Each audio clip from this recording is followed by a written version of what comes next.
Many people are already familiar with Proverbs 3 verses 5 and 6. But today, I'd like to share a little bit about what jumps off the page to me. I hope today's exhortation can be both challenging and encouraging to everyone out there. Hi, my name is Jake, and welcome to my video series on some biblical insights that I hope can be both encouraging and challenging to you. Proverbs 3 verses 5 and 6 says, "To trust in the Lord with all your heart, lean not on your own understanding. Acknowledge him in all ways, and he'll make your path known." Other versions might read, "Trust in the Lord with all your heart, lean not on your own understanding. Submit to him in all ways, and he'll make your paths straight."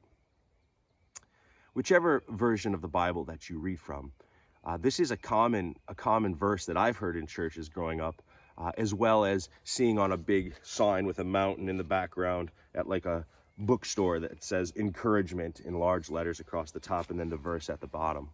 It's something that a lot of us as Christians and even non-Christians would be familiar with.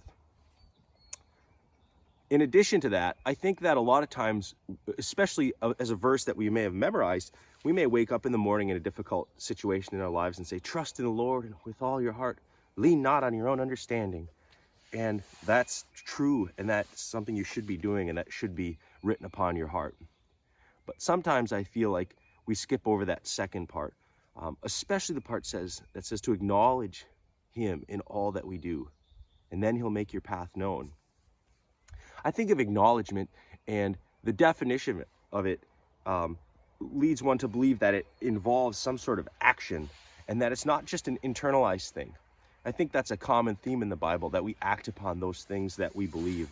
And an example might be kindness. Kindness is not necessarily something that you just harbor in your heart, but it's something that leads you to act in kindness to someone else, to do something nice for them or helpful to them.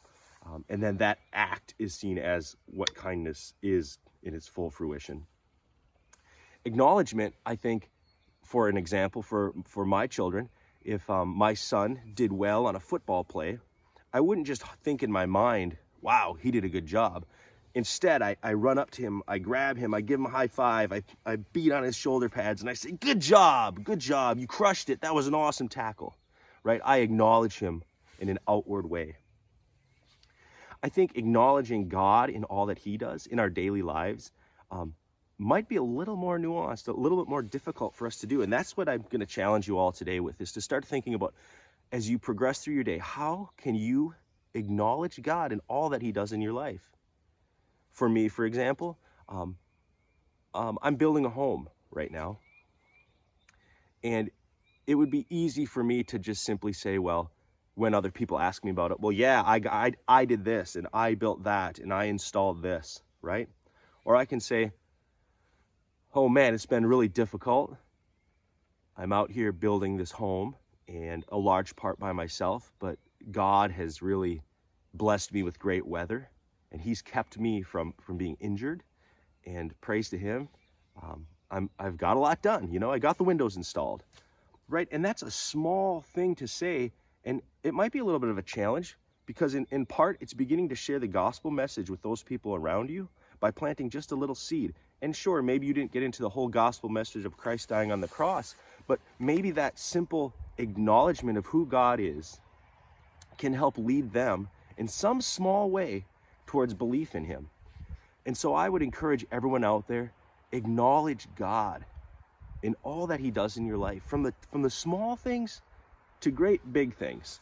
And even if it's a small acknowledgement, that I think will encourage you, and it will lead you to do it more often and to a greater depth.